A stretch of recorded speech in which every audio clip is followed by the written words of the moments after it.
family of Lindani Myeni wants answers. They're adamant his death was racially motivated. The Richards Bay-born rugby player was shot dead by Honolulu police a few weeks ago. His remains were returned to South Africa at the weekend, and the family is preparing for his funeral. Our U.S. correspondent, William Denselow, is in Honolulu. He joins us now live. So, Will, you spoke to the family's legal team. What's the latest?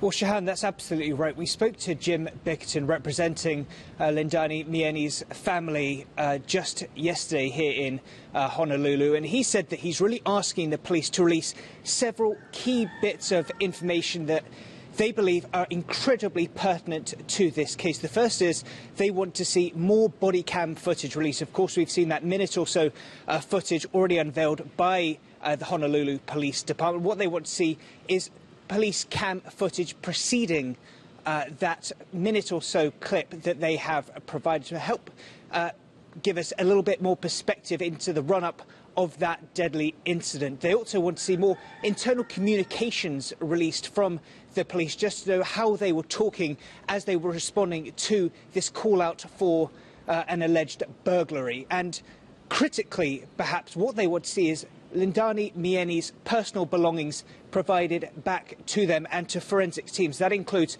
his wedding ring, but perhaps most pertinently to this case, the release of his cell phone. The legal team say this could help provide further establish a narrative as to what exactly Lindani Myeni was doing. They believe that a cell phone could help weaken the case that this was, in fact, a burglary. Of course, that's something that Lindani Myeni's family have really said was preposterous, saying why would he take off his shoes if it was in fact a burglary. The legal team say having a phone forensically looked at could provide search information as to whether he was potentially looking for a nearby temple, as an example. So that's something they desperately want to get their hands on. Another thing they really want to see is a deposition from those that called in this burglary. But according to the legal team representing Mr. Myeni, those that called in to the police are so far missing in action and haven't been able to get a hold of so far. What are police saying, Will? Well, the police are rather tight-lipped. They've declined our request this week for an interview. A message from a spokesperson from the Honolulu Police Department say that the investigation is ongoing. They say they have no further information for us at this time. Of course, several press conferences have been held following the wake of this deadly shooting.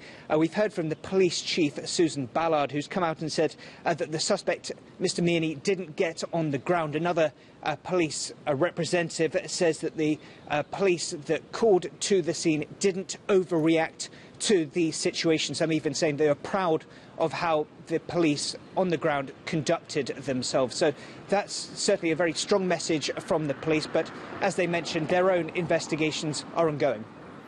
So, of course, this has made big news in South Africa, especially after the George Floyd case. Is it getting similar traction in the US?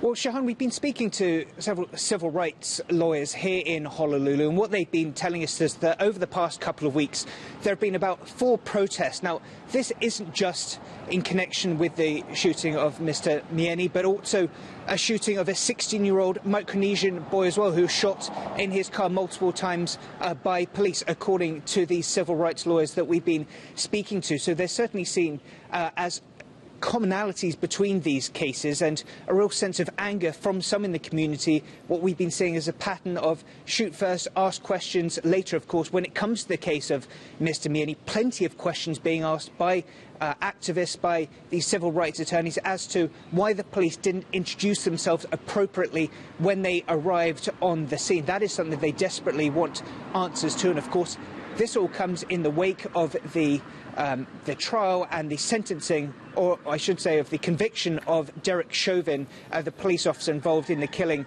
of George Floyd. And the message from those here is that while there is a somewhat different relationship with law enforcement here in Hawaii, there are certainly commonalities that are playing across the United States.